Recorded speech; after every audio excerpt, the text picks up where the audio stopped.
শ্রীলঙ্কার বিরুদ্ধে টি-20 সিরিজ শেষ হওয়ার পরেই শুরু হয়েছে ওডিআই সিরিজ।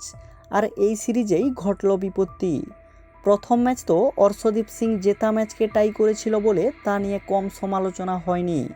তবে দ্বিতীয় ওয়ানডে ম্যাচে গৌতম গম্ভীরের একটা ভুলের কারণেই শ্রীলঙ্কার বিরুদ্ধে পরাজয়ের পর হাতছাড়া হয়েছে ওডিআই সিরিজ।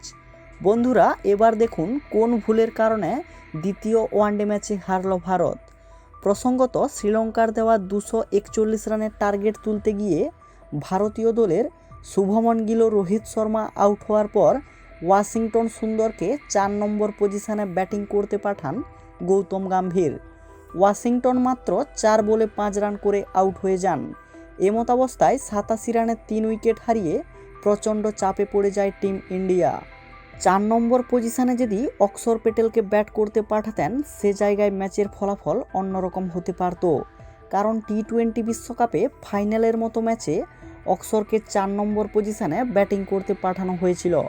সেখানে তিনি দারুণ সফলও হন। যদিও এই ম্যাচে 7 নম্বরে ব্যাট করতে নামেন অক্সর, তখন কিন্তু ভারতীয় দল 5 উইকেট হারিয়ে 132 রানে প্রচণ্ড চাপে পড়ে গিয়েছিল। সেখানে অক্সর ইনিংসের হাল ধরে 33 রান করেন। তবে কম চাপে যদি ব্যাট করতে আসতেন, সে জায়গায় অক্সর আরও ভালো খেলতেন। তাই ওয়াশিংটন সুন্দরকে 4 নম্বর ব্যাট করতে পাঠানোর সিদ্ধান্তই সম্পূর্ণ ব্যর্থ হয় টিম ইন্ডিয়া।